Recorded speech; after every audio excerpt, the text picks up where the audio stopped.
Hi எல்லாருக்கும் price Lord. கர்த்தர் நம்மளை அதிகமாக நேசிக்கிறாரு, நம்மளை அதிகமாக லவ் பண்ணுறாரு. என்னன்னாக்கா நம்ம எவ்வளோ தடவை பாவம் பண்ணியிருந்தாலும் அவர் அவ்வளோ தடவையும் நம்மளை என்ன பண்ணுறாரு, மன்னிக்கிறாரு. நீங்கள் 1000 தடவை பாவம் பண்ணிட்டு போய் ஆண்டவரே நான் மன்னிங்கன்னு சொல்லும்போது கர்த்தர் நிஜமாக சொல்கிறேன், அவர் என் மன்னிப்பு கேட்குறா அப்படின்ட்டு என்ன பண்ணுறாரு, மன்னிக்கிறாரு. ஆனால் நம்ம என்ன தெரியுமா பண்ணுறோம், கிறிஸ்தவங்க முதலாவது நம்ம அந்த பாவம் பண்ண மாட்டோன்னுட்டு நம்ம கர்த்தர்கிட்ட ஜபிச்சுட்டு வரோம். மறுபடியும் நம்ம என்ன பண்ணுறோம் சொல்லுங்கள், அதே பாவத்தை தான் போய் செய்கிறோம். இதில் வேறு என்னென்னு ஜபிக்கிறோம், ஆண்டவரே உங்களை நாங்கள் சிலுவையில் நாங்கள் அடிக்கக்கூடாதுன்னு.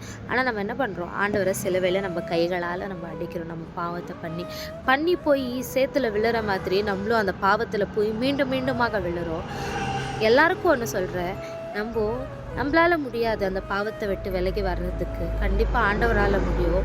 நம்ம ஆண்டவர்கிட்ட கேட்கும்போது எல்லா பாவத்தில் இருந்தும் அவர் நம்மளை மீட்டு கொண்டு வருவார். நான் நிஜமாக சொல்கிறேன், நான் விசுவாசிக்கிறேன், நீங்களும் விசுவாசிங்க. ஏன்னாக்கா கடவுள் வர காலம் ரொம்ப சீக்கிரமாக இருக்குது.